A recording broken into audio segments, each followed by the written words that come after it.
Lilo and Stitch remake. I know what you're thinking, and I know what I'm thinking. This movie was absolutely...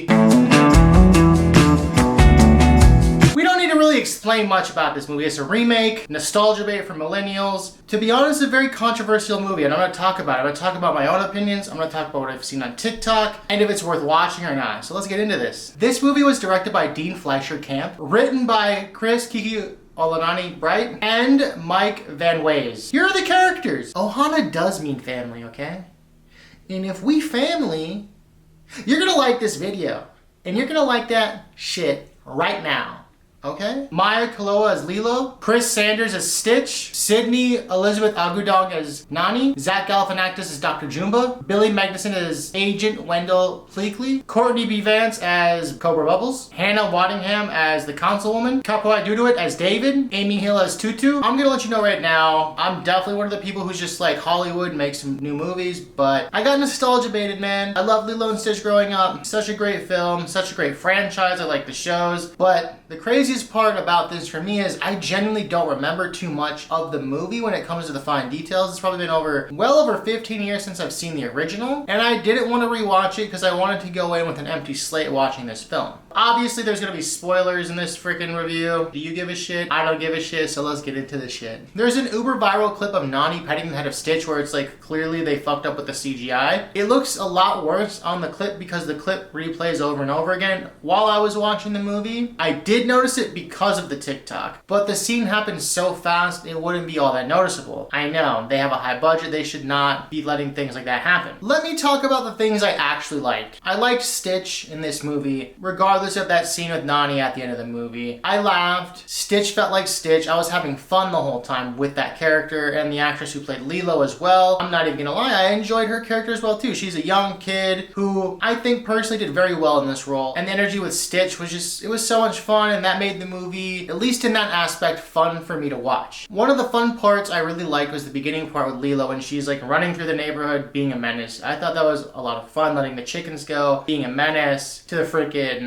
hotels and the resorts, just like low-key being in the hot tub. That was actually funny. I laughed. The audience laughed too. The controversies, okay? Let's talk about the TikTok controversies of this movie. The biggest one I've seen, there's so many different TikToks of this.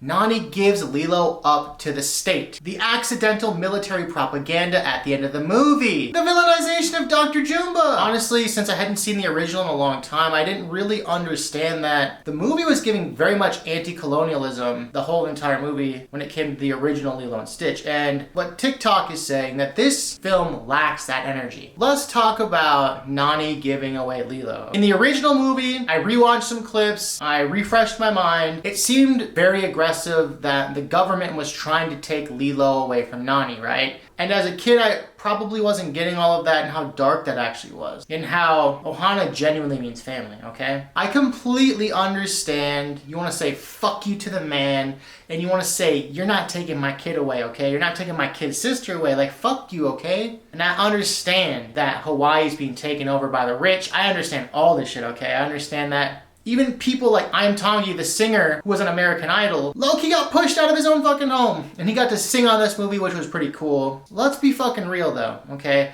I did like how this social worker was actually a native islander. And honestly, it seemed like Ohana meant that it takes a village to raise the child, right? You're acting like Tutu isn't giving auntie or big grandma energy, okay? Y'all are acting like they just gave Lilo away to the state and she was in a fucking foster home and just in the system forever. She went to Tutu's house pretty much right away. And Nani going to school, there seems to be sentiment with that as well too. She's leaving the island, she's giving up her home to go to the mainland, which I do understand that. When it came to that sentiment, I'm like, why can't she go to a fucking college that's on the island? So that I do understand. But when it comes to giving Lilo up to the government, right? I understand the government low-key can be ass. It is ass, bruh. Chat, are we cooked? Chat, I think we're fucking cooked. But it's a goddamn movie, bro. And at the same time, she still has access to the goddamn portal gun at the end of the fucking movie. So big grandma, fucking big auntie energies watching her, right? And the aliens are watching her too. And she's got the motherfucking portal gun. So it's like she's getting to go to school while still being able to have time with Lilo. And at the end of the fucking day, Nani is still a goddamn kid herself. Let's be fucking dead ass. In this economy, if you were like 18, 19, 20 years old, would you want to work for the goddamn colonizers at these hotels for the rest of your motherfucking life? Do you want to do that? Do you want to sit there and work there and not be able to afford shit to raise your sister and struggle the whole time and not be able to give your sister the proper life that she fucking deserves? When you could go to college, and I understand their sentiment that she should have been a pro surfer still. I get that, but this is a different movie. We're going to talk about this movie. You can go to college, you can make more money by doing something that's going to be an actual career versus working for the goddamn colonizers who are trying to buy up the goddamn island. You want that for Lilo? That's what y'all want? Y'all want them to live in poverty the whole time? Why can't she kick it with Tatu and Cobra Bubbles and the motherfucking aliens and low-key have Nani be transported to her whenever she fucking wants? That's the energy he was giving, and Ohana does mean family. And when it comes to Ohana, it literally was showcasing in this movie, I believe, it takes a village to raise the goddamn kid. I'm just playing devil's advocate here. I understand the sentiment of her being taken away, which is low-key fucked up, but y'all be acting like she's being taken away by the white man, bruh.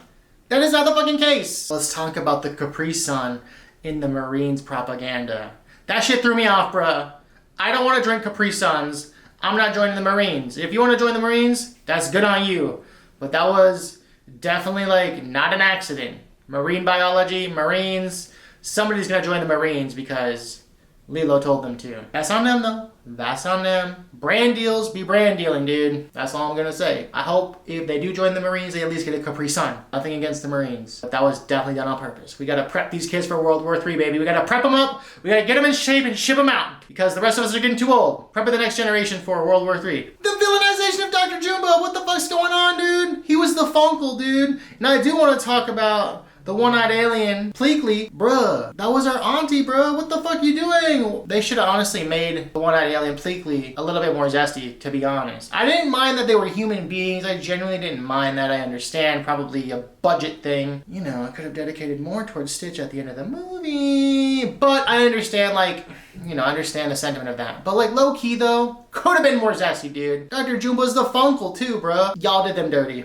That's it. I'm gonna be honest. Y'all did them dirty. So I'm with the people on that one, okay? I'm with the people on that one. This may not be saying much. This movie is better than Snow White. It is better than the Lion King remake, okay? It's better than both of those remakes. But I'm gonna stand on a hill and say Cruella and The Little Mermaid are the best remakes out there in these streets when it comes to the Disney streets. And I'm gonna just say this. The OG Lilo and Stitch is better. Did I enjoy this newer one? I'm not gonna lie to you. I laughed. So it's gonna be up to you to determine if you want to go watch this or not. I'm not gonna talk too much shit. Let me know if you liked this video when it came to dissecting stuff and talking about kind of the overall conversation when it comes to like this movie. And would you like me to do that with other movies? Let me know. Make sure to give this a like, comment, and subscribe, okay?